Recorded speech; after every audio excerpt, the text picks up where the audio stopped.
that's the fundamental thing that makes you a skier and not a climber. Because I generally prefer going up, and then the downhill is like a survival experience. Whereas, Exactly. And that's the opposite. I'm like, I'm just trying to figure out how to get up this thing so I could get back down and enjoy myself. This is Climbing Gold. We were on a mountain last year and it was really bad conditions, and we were going to have this like really very, very long, huge descent. And we had this, like, we were facing this choice because we looked at this mountain and there was this one face that was about 1,000 meters, 3,000 feet, and it was just pure ice. And we were looking at it, we're like, we're just going to have to down climb that entire thing with skis on our back. And we, a lot of things were kind of going sideways on this trip and on this mountain in general. And we kind of all sat there and we're all like, we're not mountaineers, like we're skiers. And like the thought of going to the summit is appealing, and of course you want to get to the summit, but ultimately like our goal if you don't get to ski it. Yeah, if I don't get to ski it, then what's the point? Yeah, totally. Like, I think Colin Haley had this really good definition, which was if I can down climb faster than you can ski down it, then you're not ski mountaineering and you're just like scratching your way down. So for me, a lot of it is like, no, ski down in style, ski down powerfully, making linking turns, doing, not just like getting down with skis on is something I aspire to. By that definition, I don't think I've ever actually skied down any mountain. There you go. Yeah, we all watched you do that. I don't know. I saw you make a turn. It was awesome. Maybe one by accident. Just like, oh my God. Yeah. But, yeah. So what is the 50?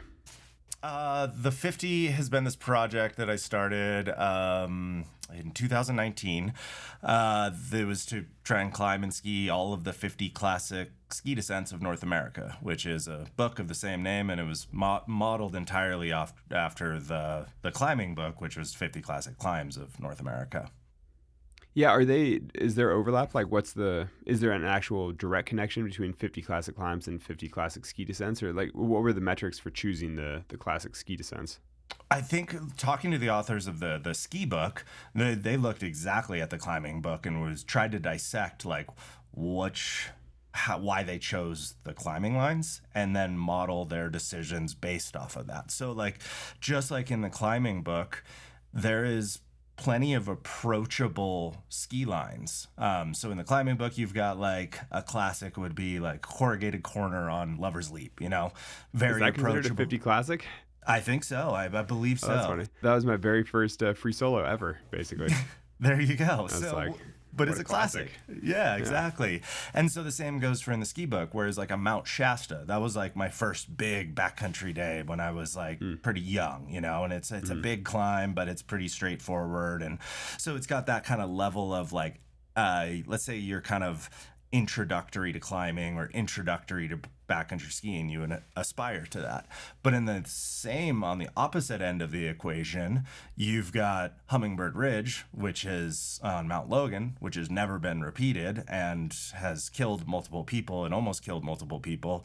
The same goes in the ski book, where you've got lines like Mount St. Elias and you've the north face of Mount Robson and the north face of Mount Robson is one of the ski descent. Yeah. I thought that was a really hardcore climb. Is that skiable?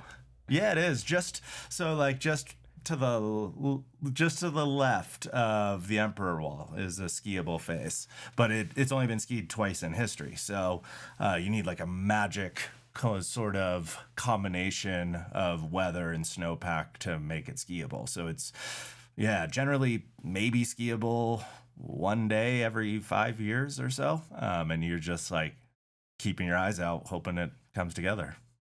Yeah. So how many lines do you have left in your 50? I got 4 of them left. Which ones? The 3 hardest, and then one other one that we just randomly have gotten shut down on a couple times because of weather. So, and so which are the 3 hardest? The Mount Robson. You may as well just say that you're skiing the Emperor face, because at least climbers know what that is. But you're like, oh my God, it's like that's so mega.